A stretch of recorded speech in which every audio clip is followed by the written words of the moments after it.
अस्सलाम वालेकुम गाइस। तो ये कुछ लोगों के लिए ख़बर जो है बहुत अच्छी है और कुछ लोगों के लिए बहुत ही बुरी होने वाली ख़बर है। तो कौन सी है इसके बारे में हम देख लेते हैं। तो जस्ट अभी ही मुझे रिसेंटली मैसेज एक रिसीव हुआ है CTS की कैंडिडेट टेस्टिंग सर्विस की तरफ से। तो आप लोग इसको रीड आउट कर सकते हैं। अगर आपको देखें यहाँ हमारे पास national highway and motorway police ने जिस जिस लोग बंदे ने जो अप्लाई किया था तो इसका ये टेस्ट हुआ था, लेकिन वो टेस्ट कैंसिल हो, मतलब कि उसमें कोई इशू हुआ था, जो भी इशू हो सकता है। तो यहाँ इशू तो नहीं उन्होंने बताया, लेकिन जिन लोगों ने पास भी किया था, जिन्होंने फेल हुए था, जो भी हुआ था, तो वो टेस्ट अब दोबारा जो है होने जा रहा है। आप लोग यहाँ देख सकते हैं। और वो 29 संडे को, 29/11/2020 संडे को ये टेस्ट दोबारा होने जा रहा है।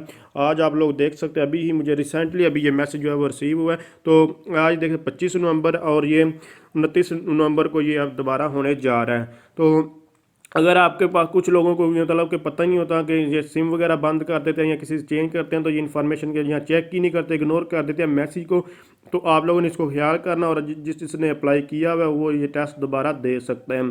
तो बहुत ही आसान टेस्ट होता है, कोई चीज़ मुश्किल नहीं है। अल्हम्दुलिल्लाह मैं इसको जो क्लियर कर चुका, लेकिन चल दोबारा ये फिर हो रहा है टेस्ट, तो इसको आप लोगों को दोबारा ये देना होगा। अगर आप डिपेंड करता है, अगर देना चाहें तो दे सकते हैं, नहीं तो आप पे जो भी है। तो जस्ट आप लोग इसकी रोल नंबर स्लिप को आप दोबारा इनकी वेबसाइट से डाउनलोड कर सकते हैं, कैसे डाउनलोड वगैरह कर सकते हैं, ये भी सब कुछ आप मेरे चैनल से देख सकते हैं। तो अगर आप समझ रहे हैं ये वीडियो हेल्पफुल, इसको लाइक शेयर और कमेंट्स ज़रूर कीजिएगा। इसके अलावा आपको कोई और भी कोई इन्फॉर्मेशन चाहिए तो आप मुझे कमेंट्स करके पूछ सकते हैं। Thanks for watching. अल्लाह हाफिज़।